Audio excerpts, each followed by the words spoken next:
So the learning objective I would focus on to teach in an OTA program is utilizing therapeutic communication skills.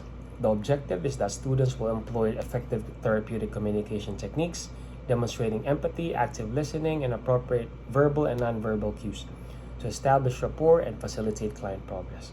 One learning activity that effectively addresses and supports this learning objective is simulated patient encounters.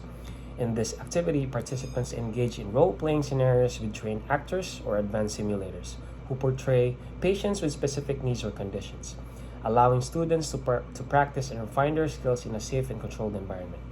These scenarios can be designed to replicate a wide range of situations such as delivering difficult news, managing an anxious patient, addressing concerns about treatment, or engaging in end-of-life discussions.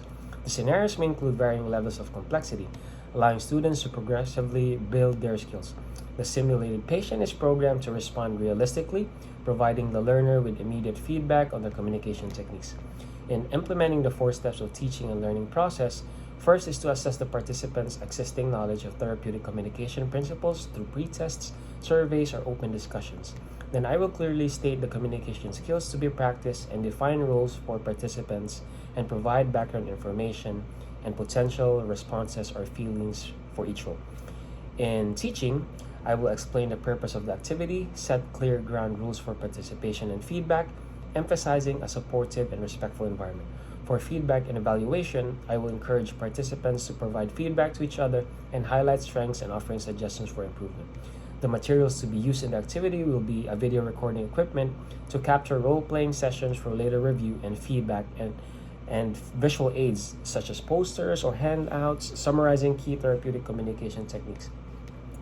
To assess that the objective has been met, I will use rubric-based evaluation by utilizing a clearly defined criteria to evaluate students' performance in the role-playing scenarios.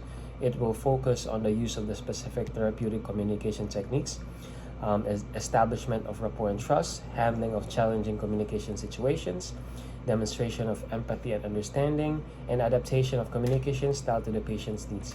To keep students engaged and motivated throughout the learning process, I will create a supportive learning environment where students feel comfortable taking risks, making mistakes, and receiving constructive criticisms.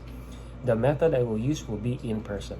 The foreseeable barriers are student anxiety and self-consciousness, where students may feel anxious about role-playing, which can hinder their ability to practice effectively, and difficulty in providing constructive feedback because students may struggle to offer specific feedback to their peers, which makes peer feedback less effective.